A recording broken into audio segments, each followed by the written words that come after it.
हमारा होमवर्क था, कराया किसी ने? ये तो मैं थोड़ा सा जो आगे वाला समझ नहीं आया। ठीक है, मैंने बोला था अपने को वेक्टर्स, एक्चुअली हमारा वेक्टर्स चल रहा है, थोड़ा सा अलग है, अभी ब्रेक हो गया उसमें, थोड़ी कोशिश करनी पड़ेगी, धीरे धीरे आ जाएगा। ये एक्स वाई एक्सिस की मैंने 3 वेक्टर दिए थे, एक कितने पे इंक्लाइन था अभी?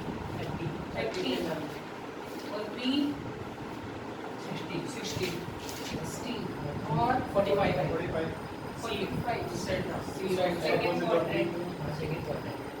ये 45 और तीनों फोर्सेस की वैल्यू, तीनों वेक्टर की मैग्नीट्यूड सेम थी और मैंने बोला था इनका रिजल्टेंट निकालना।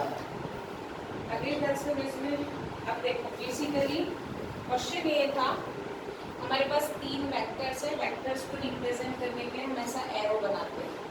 ये हमारी एक्स और वाई एक्सिस है, ये हमको वेक्टर्स शो कर रहे हैं। वेक्टर्स यानी होता है the quantity which represent magnitude and direction. जैसे फोर्स जो है वो एक वेक्टर क्वांटिटी है। क्यों?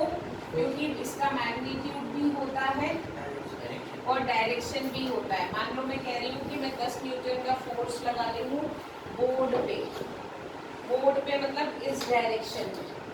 तो फोर्स ऐसी चीज होती है जिसका डायरेक्शन भी होता है और जिसका मैग्नीट्यूड भी होता है। ऐसे ही कई चीजें होती हैं जो स्केलर होती हैं। स्केलर मतलब होता है जिनका कोई डायरेक्शन नहीं होता, जिनकी सिर्फ मैग्नीट्यूड होती है। जैसे मास, वॉल्यूम, हम आम लाए 10 किलो आम लाए, कोई डायरेक्शन नहीं होता। तो ऐसी क्वांटिटीज जिनके पास सिर्फ मैग्नीट्यूड होता है, डायरेक्शन नहीं होता, उनको स्केलर्स कहते हैं। ऐसी क्वांटिटीज जिनको मैग्नीट्यूड भी होता है और डायरेक्शन भी होता है, उनको हम वेक्टर्स कहते हैं। अब वेक्टर्स को ग्राफिकली कैसे अपन कॉपी में बनाएंगे, उसका एनालिसिस करने के लिए, वेक्टर्स क्वांटिटीज को समझने के लिए हम ऐसा ग्राफ बनाते हैं, डायग्राम बनाते हैं, जिसमें अगर मान लो उन्होंने बोला है 3 वेक्टर्स है जो फोर्स को रिप्रेजेंट कर रहे हैं। एक जो है उसका मैग्नीट्यूड कुछ तो भी है और वो इस डायरेक्शन में लग रहा है। एक फोर्स है उसका भी उतना ही ताकत है जितना इसका है, लेकिन वो इस डायरेक्शन में लग रहा है। और एक फोर्स है जिसकी भी उतनी ताकत है पर वो इस डायरेक्शन में। अब तुमको बताना है अगर 3 फोर्स एक जगह पे लग रहे हैं तो what is the resultant force on that, वो किधर फोर्स लगेगा। तो ये रिजल्टेंट निकालने के लिए हम एक एक वेक्टर को रिजॉल्व करते हैं। क्या करते हैं? अब भैया ये बोल रहा है ओ पॉइंट को तुम इधर जाओ, ये बोल रहा है तुम इधर जाओ, ये वेक्टर कह रहा है तुम इतने फोर्स से इधर जाओ। तो ये फोर्स कहाँ, ये पॉइंट कहाँ मूव होगा, what is the resultant of this force. तो वो फोर्स हम लोग वेक्टर सम निकालते हैं। क्या निकालते हैं? इन वेक्टर्स का हम क्या करेंगे? सम करेंगे। तो ये वेक्टर्स का सम ऐसा नहीं होता कि भाई ये 10 है, ये 10 है, 10 है तो 30 न्यूटन का फोर्स मिलेगा। वेक्टर सम और एल्जेब्रिक सम में बहुत अंतर होता है। वेक्टर सम करने के बहुत सारे तरीके होते हैं। जैसे वेक्टर सम करने के लिए हमने 2 तरीके के लॉ पढ़े हैं। और कौन से? एक हमने पढ़ा है ट्रायंगुलर लॉ और एक हमने पढ़ा है पैरेललोग्राम लॉ। फिर हम लोगों ने पढ़ना स्टार्ट किया था resolution of vector. Resolution of vector का मतलब होता है कि अगर एक वेक्टर ऐसा है तो मुझे इसका कितना हिस्सा, मतलब ये जो 10 न्यूटन का फोर्स है, इसका कितना कंट्रीब्यूशन इस डायरेक्शन में है और इसका कितना कंट्रीब्यूशन, मतलब ये फोर्स इस डायरेक्शन में, मतलब इसका कुछ ना कुछ हिस्सा इस इधर भी है और कुछ ना कुछ हिस्सा इधर भी है। तो मुझे वो निकालना है कि इसका कितना भाग इधर है और इसका कितना भाग इधर है। उसको अपन कहते हैं इस वेक्टर को 2 हिस्सों में तोड़ना। जिन 2 हिस्सों का ये सम है, बचा हुआ नहीं, वो उन 2 हिस्सों का सम है। क्वेश्चन ये है कि a plus b is r, that is vector sum. This is a, this is b, and this is r. Now the question is, r is the sum of which two? This is resolution. कि r किन दो से मिलके बना हुआ है, वो दो तुम किस डायरेक्शन में लेना चाहते हो वो हम बोलते हैं रिजोल्यूशन. अब जैसे मैं तुमको अप्लाई करना सिखा रही हूँ, थोड़ा सा अपन ना लेट है, चैप्टर थोड़ा इम्पोर्टेंट तो छूटा है वो बाद में पढ़ लेंगे, पर अभी थोड़ा ध्यान लगाना पड़ेगा. अब मैंने तुमको बोला था अपन एक एक वेक्टर्स को तोड़ते हैं, x और y. यदि मान लो मैं इस वेक्टर का x के डायरेक्शन में कंपोनेंट निकालना चाहती हूँ तो मैं यहाँ से इस लाइन के पैरेलल एक लाइन बनाती हूँ, और ये जो होता है इस लाइन के पैरेलल एक लाइन बनाती हूँ, और ये जो इसका प्रोजेक्शन होता है ये इस वेक्टर का एक कंपोनेंट होता है. अब इधर भी बनाना चाहती हूँ तो इस लाइन के पैरेलल एक लाइन यहाँ भी बना लो. तो ये जो वेक्टर होता है, ये वेक्टर और ये वेक्टर, इसके दो कंपोनेंट्स हैं, रिजॉल्व्ड वेक्टर. अब मैंने बोला था ये वेक्टर जिस रिजोल्यूशन के साथ एंगल बनाता है वो होता है उसका कॉस, और जिसके साथ एंगल नहीं बनाता वो होता है उसका साइन. इसलिए इसका ये कंपोनेंट होगा f cos 30 और ये कंपोनेंट होगा f sin 30. आगे बात समझ में, गेटिंग माय पॉइंट. मतलब मैंने इसको दो हिस्सों में तोड़ दिया, हो गया. अब इसको तोड़ते हैं, इसको तोड़ेंगे तो इसका इस लाइन के पैरेलल यहाँ से एक लाइन बना. यस और नो? ये वेक्टर हो जाएगा और इस लाइन के पैरेलल ये कंपोनेंट हो जाएगा f cos 45 और ये कंपोनेंट हो जाएगा x sin 30. आगे बात समझ. उसी तरीके से इसको भी तोड़ो, x और y की डायरेक्शन. इसका इस लाइन के पैरेलल प्रोजेक्शन यहाँ डाला और इस लाइन के पैरेलल ये दो वेक्टर्स बने, x और y. ये वाला कहलाएगा f cos 60 और ये वाला कहलाएगा sin 60. आई बात समझ. अब बेसिकली मैंने ये तीन को एक्स वाई के डायरेक्शन में तोड़ दिया. अब तुमको पता है resultant is R x i plus R y j होगा. मतलब रिजल्टेंट दो डायरेक्शन में है. एक्स की डायरेक्शन का वेक्टर हम शो करते हैं आई से, और वाई की डायरेक्शन का वेक्टर हम शो करते हैं जे से. आगे बात समझ में. तो आर एक्स पहले निकाल ले. आर एक्स तुम्हारा होगा f cos 30 plus f sin नहीं f cos 60 minus f cos 45. Minus इसलिए कि ये साइड है, अपोजिट साइड आ रही है, कुछ कुछ बात तो आ रही है. इसका डायरेक्शन माइनस x, इसलिए वो माइनस. राइट हैंड साइड जो प्लस राइट हैंड साइड नहीं, जो वेक्टर्स एक डायरेक्शन में होते हैं वो प्लस होते हैं, जो उसके ऑपोजिट होते हैं वो माइनस में होते हैं. अगर तो इसको प्लस में लिख रहा है तो ये दो माइनस में लिखना पड़ेगा. माइनस लिखना होगा. जैसे बोल बैठ मत का, ऑफ कोर्स सीधे बैठ पहले, ऑफ कोर्स लिखना होगा माइनस, क्योंकि इस डायरेक्शन में है. डायरेक्शन है ना.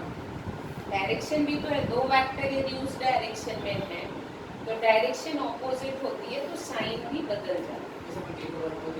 अब ये एफ एफ क्यों लिया है? क्योंकि तीनों का मैग्नीट्यूड सेम है।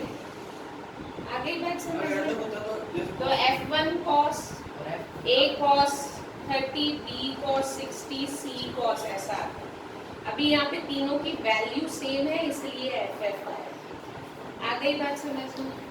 F cos 30 is root 3 upon 2 सही है।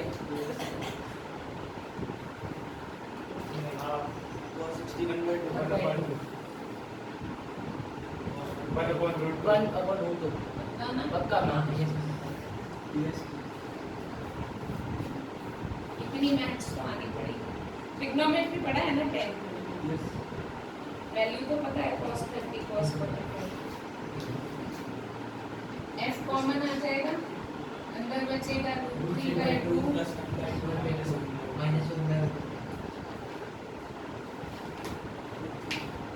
yes or no? This is your Rx. Now what is your Ry? Ry is f sin 30 plus f sin 45 minus f sin 60. Yes or no? What is the value? f1/2 f1 minus f2 Plus plus f2 1 ही आएगा 1 आएगा 1/2 आएगा। हां तो वही तो बोल रहा है ना। 1/2 आएगा sin 45 की वैल्यू ये होती है 1 आएगा माइनस √3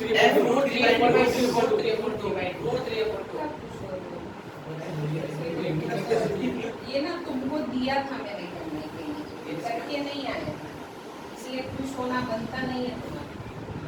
f 1/2 plus 1/√2 minus ठीक है। अब दिस इज योर, अब तुमको ये पता है कि जो रिजल्टेंट वेक्टर है वो तो ऐसा हो जाएगा इसको रखने के लिए। रिजल्टेंट वेक्टर का मैग्नीट्यूड यदि हमको निकालना होता है तो हम करते हैं √rx का स्क्वायर प्लस ry का स्क्वायर, ये फॉर्मूला ये वेक्टर बताता है, ये उस वेक्टर की वैल्यू है। This is the representation of vector quantity, that is the value of that vector. अगर मैं से क्वांटिटी पूछी तो ये वाला लेकर बता देंगे। क्वांटिटी पूछी तो ये डायरेक्शन है, वो ये डायरेक्शन और मैग्नीट्यूड दोनों बताता है। वो हमको सिर्फ मैग्नीट्यूड कि रिजल्टेंट फोर्स कितना होगा, डायरेक्शन नहीं बताएगा, वो सिर्फ वैल्यू बताएगा कितना न्यूटन होगा। तो अभी हम लोग क्या करेंगे, तुमने कुछ गड़बड़ किया है। अच्छा हाँ, इसके रूट्स हटा लिए। तो अगर इसके रूट्स हटाते हैं √6 तो ये बनेगा √6 plus √2 plus √2 minus -2 upon 2√2 LCM लेके वैसे -2 minus 2 upon 2√2 हां सबके अपॉन 2√2 हां हमारे कारण एलसीएम लिया, एलसीएम ये इसका मैंने 2√2 बाहर आ गया। This is √6 √6 plus 2√2 plus √2 sorry √2 minus 2 -2।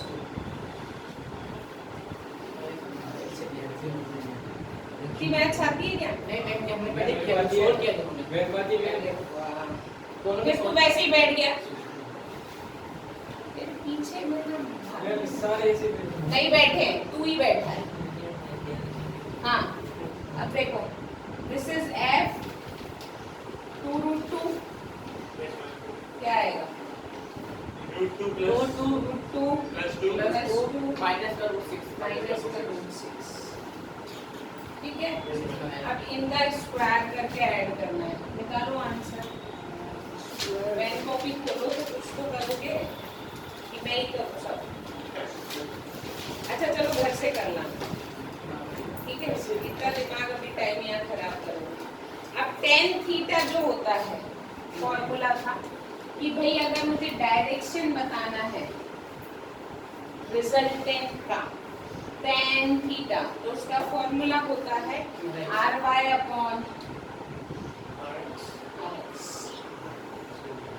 मतलब इसका मतलब ये होता है हवन कि ये x और ये y है, इन तीनों को सॉल्व करके मैंने एक वेक्टर निकाल लिया है। ये कचरा हटा के एक वेक्टर है, जिस वेक्टर की वैल्यू उससे आएगी और जिस वेक्टर का x के साथ एंगल है थीटा, मतलब मुझे पता चलेगा कि ये वेक्टर कितनी वैल्यू का है और x के साथ एंगल क्या है, मतलब किस डायरेक्शन में लग रहा है। अगर तेरा एंगल 90 से ज़्यादा आ रहा है मतलब रिजल्टेंट इधर लग रहा है, अगर तेरा एंगल 270 आ रहा है मतलब इधर। सिंपल बात है, इन तीनों वेक्टर्स को हटा के एक फोर्स लग रहा है जिसकी वैल्यू r से दी जाती है और जिसका डायरेक्शन इस फॉर्मूले से दिया जाता है। ये क्वेश्चन था, you have to solve this 3 vectors and find out its resultant. ये क्वेश्चन मेरा होमवर्क है। आ गई बात समझ में? Getting my point? अब बेसिकली इसका एक एग्जांपल बताती हूँ कि रिजोल्यूशन ऑफ फोर्सेस का क्या मतलब, कर लोगे आप? वैल्यू तो निकाले। हाँ, वैल्यू तो निकाले।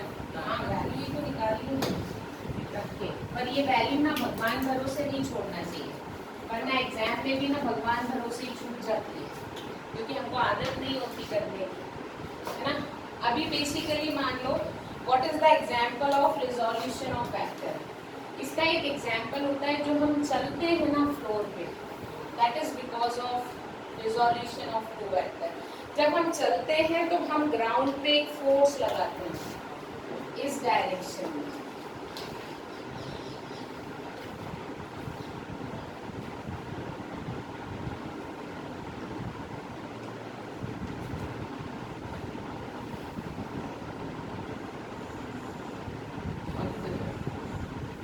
ऐसे चलते हैं, ऐसे चलते हैं मतलब हम ग्राउंड को इस डायरेक्शन में धक्का देते हैं।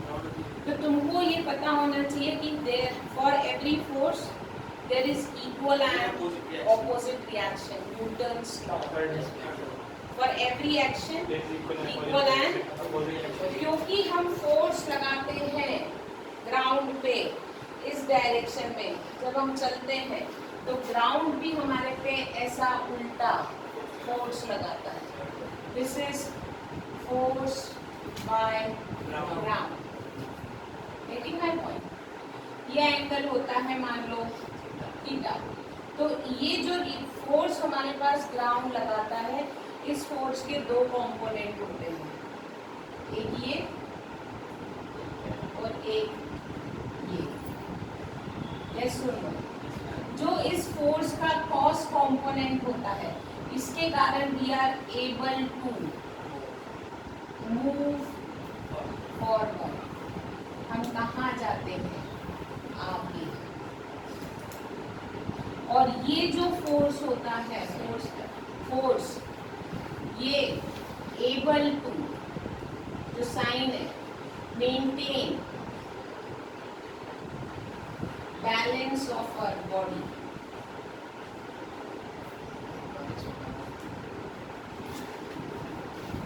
इसलिए हम चल पाते हैं।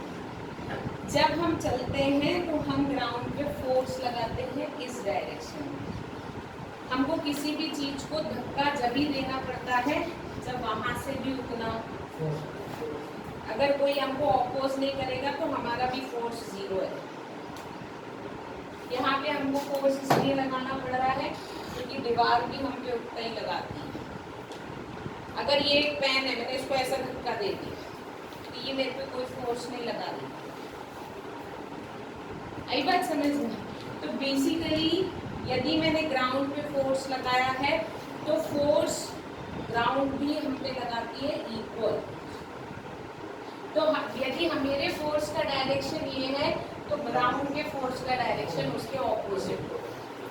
मैंने ग्राउंड के फोर्स के 2 कंपोनेंट तोड़े, एक x की डायरेक्शन में, जो इसका x की डायरेक्शन का कंपोनेंट होता है वो हमको कैपेबल करता है ताकि हमारा पैर आगे मूव करता है, और जो इसका वर्टिकल कंपोनेंट होता है वो हमारे वेट को बैलेंस करता है। क्यों? क्योंकि हमारा वेट कहाँ लगता है?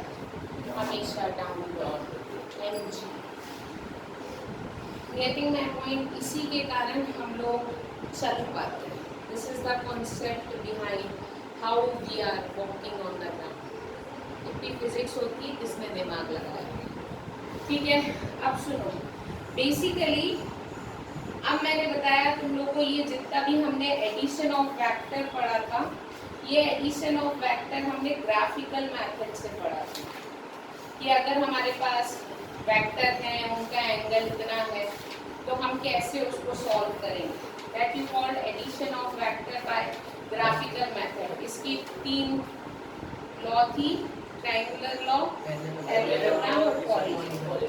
अब मैं वेक्टर्स को ऐड भी कर सकती हूँ एनालिटिकल मेथड से। एनालिटिकल मेथड मतलब ग्राफ नहीं, simple how to add 2 vectors. Getting my point? तो बेसिकली ये कंपोनेंट्स तोड़ के हम ऐड कर रहे हैं। अब हम 2 वेक्टर्स को ऐड करेंगे analytically. How we add addition of 2 vectors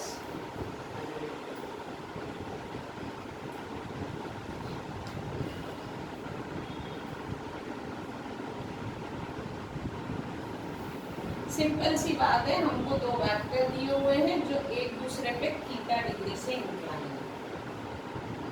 ठीक है, we have 2 vectors, vector A and vector B. Angle between them theta. उनके बीच का एंगल कितना है? थीटा। अब यदि मैं इसको बनाऊं डायग्राम में, तो इट विल लुक लाइक, अगर मान लो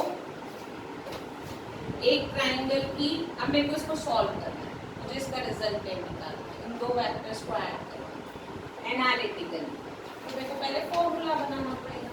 फॉर्मूला बनाने के लिए मैं ट्रायंगुलर लॉ की हेल्प ले रही हूँ, पर फॉर्मूला बनने के बाद you can use directly the formula. ये तो डेरिवेशन है कि एनालिटिकली यदि क्वेश्चन ऐसा आया तो तुमको ये करना नहीं पड़ेगा, तुमको एक फॉर्मूला मिल जाएगा, तुम उस फॉर्मूले से डायरेक्ट ऐड कर सकते हो। अगर तुम्हारा क्वेश्चन ऐसा है कि 2 vector inclined at an angle, वो फॉर्मूला लगा देना। अभी मैं बता रही हूँ कि वो फॉर्मूला कैसे निकाल रही हूँ, तो वो निकालने के लिए हमने जो पढ़ा है हम उस पर ध्यान देते हुए निकालेंगे। अभी मैंने ट्रायंगुलर लॉ पढ़ा था। ट्रायंगुलर लॉ बोलता है कि अगर किसी भी ट्रायंगल की 2 साइड्स, किसी भी ट्रायंगल की 2 साइड्स सेम ऑर्डर में, सेम ऑर्डर में मतलब एक सर्कल ऐसा, ये इधर, एरो इधर नहीं आना चाहिए, इसका एरो इधर नहीं आना चाहिए, सीधा चल रहे हैं ऐसा फ्लो में, सेम ऑर्डर। ऐसा ही क्यों बनाया? क्योंकि वेक्टर को यदि इसको आगे एक्सटेंड करूं तो इन दोनों के बीच का एंगल मुझे कितना दिया हुआ है,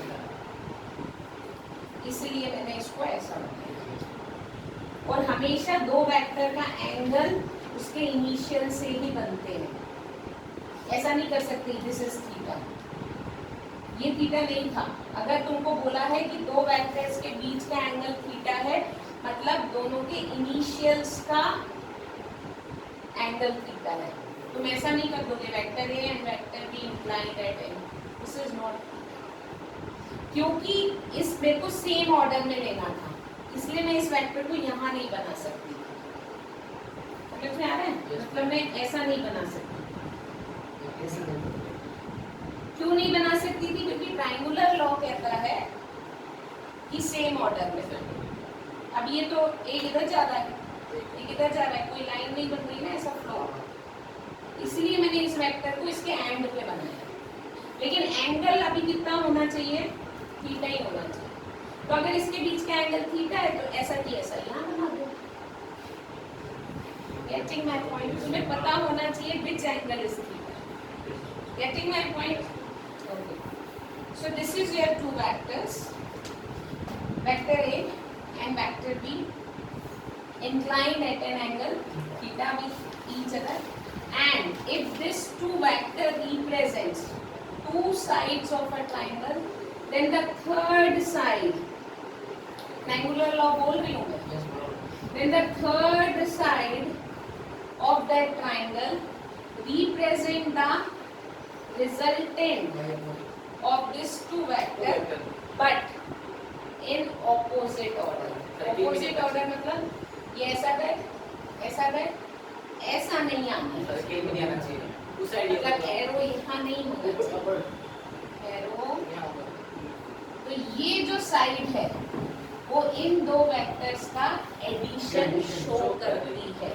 ट्रायंगुलर लॉ ये है। फिर से बोलूं, अगर किसी ट्रायंगल की, ये ट्रायंगल है, ऐसे बताने, अगर किस ट्रायंगुलर लॉ बोलता है अगर किसी ट्रायंगल की दो साइड्स किसी वेक्टर को शो कर रही है, दो साइड्स इन सेम ऑर्डर, मतलब if this side and this side shows two vector, then the third side is its resultant but not in that order but in opposite order. तो यहाँ पे होगा vector C is the sum of vector A plus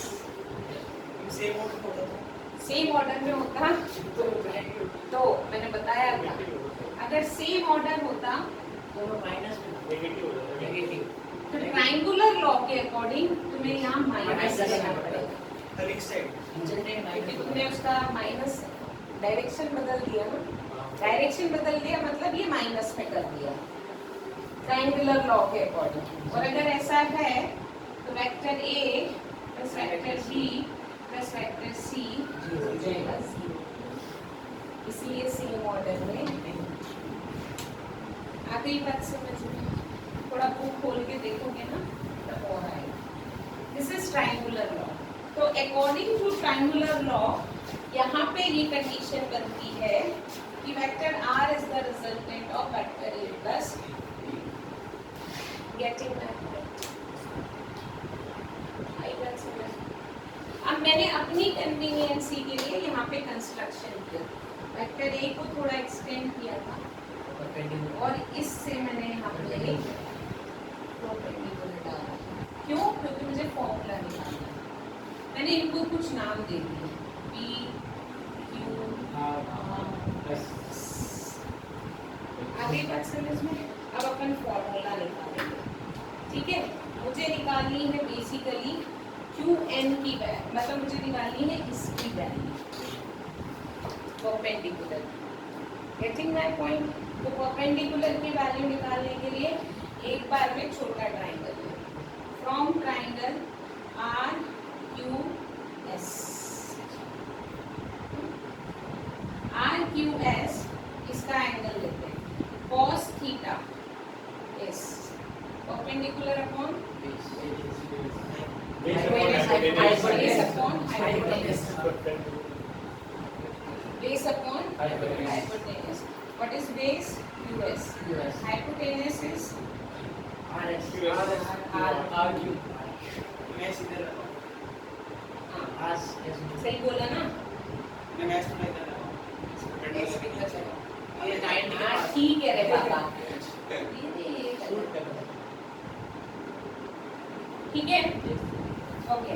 तो अभी हमने यहाँ से निकाला RQ की वैल्यू मुझे पता है, RQ is B. Vector D तो QS is B cos theta. ये वेक्टर हो गया,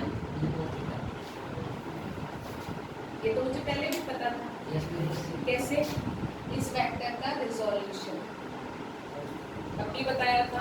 ये एक वेक्टर है, अगर मुझे इसका इस डायरेक्शन में कंट्रीब्यूशन चाहिए तो मैं यहाँ से एक पैरेलल ऐसा गिराती हूँ और एंगल के साथ जो होता है वो उसका कॉस बताया था अभी, इससे पहले वाले में angle.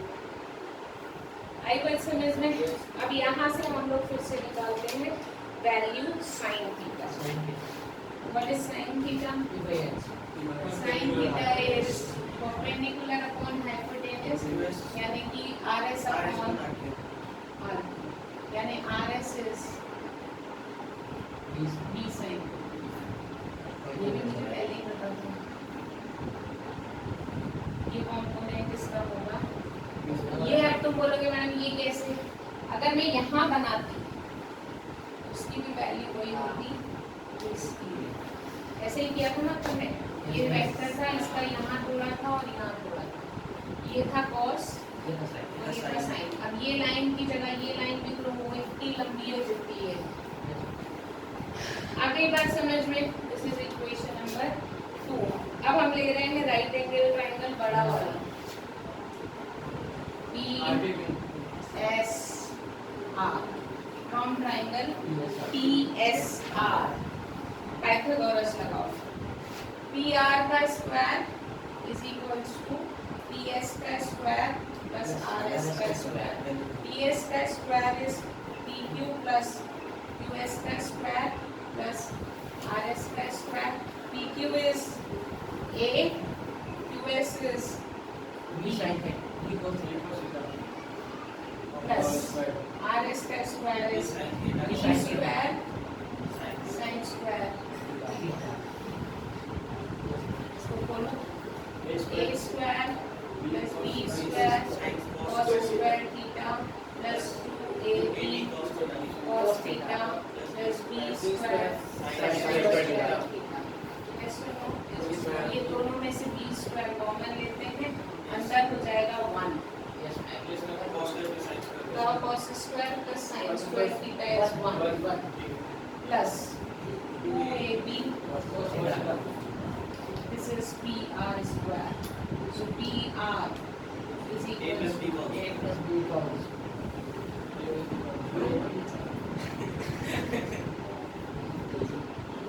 So this is a resultant, यही है ना resultant। इसका ही तो मैग्नीट्यूड निकालना था।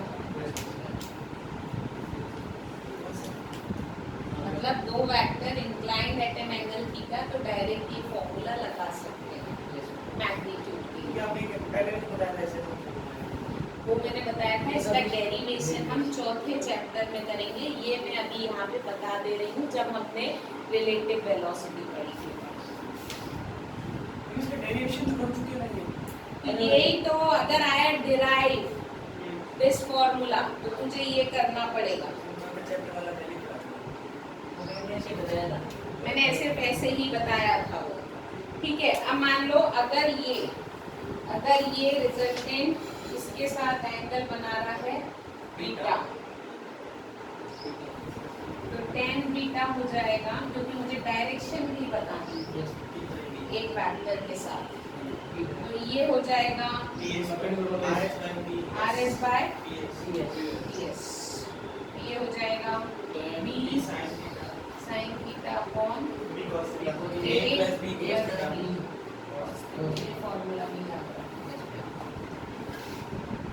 ठीक है,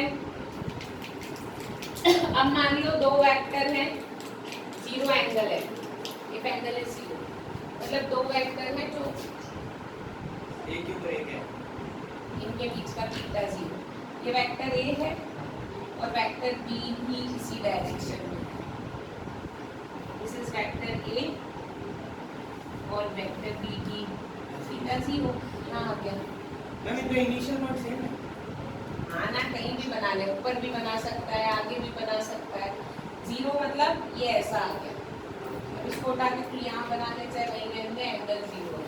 दो लीनियर वेक्टर्स है ये, हमने टेस्ट कर लिया। ठीक है, तो अगर इनके बीच का एंगल थीटा जीरो है, cos zero cos zero cos zero 1, तो ये हो गया 1। तो ये हो गया A square plus B square plus 2AB, मतलब A प्लस B का होल स्क्वायर से bracket cancel, resultant plus A plus B यानी मैक्सिमम। मतलब सबसे ज्यादा वैल्यू यही पॉसिबल है when two vectors are aligned. दो वेक्टर का एडिशन मैक्सिमम तभी होता है जब उनके बीच का एंगल, अदरवाइज वो किसी भी एंगल पे इंक्लाइंड हो, उनका सम उससे तो Second, if they are inclined at 90. 0. This component is 0, cos 90. This is 0. Then the resultant is under root a square plus. If they are inclined at 180. एक वेक्टर इधर और एक वेक्टर इधर. The angle is minus 1 cos 1. -1 होगा मतलब ये minus हो जाएगा. मतलब ये बनेगा a माइनस बी का होल स्क्वायर. मतलब बनेगा a minus B. a minus B मतलब दोनों वेक्टर का सब्सट्रैक्शन होगा. And this is the minimum condition. When two vectors, resultant of two vector is minimum, so they are in opposite direction. If the resultant of two vector is maximum, then they are in same direction. Okay. Yes. Direction के लिए formula नहीं. हाँ, ये direction के लिए. Direction किसी भी vector quantity को यदि आंसर निकालना है तो उसका मैग्नीट्यूड भी पता होना चाहिए और उसका डायरेक्शन भी पता होना चाहिए. Getting my point. 30 मिनट्स हो गए होंगे शायद. आज आके आया है Very good.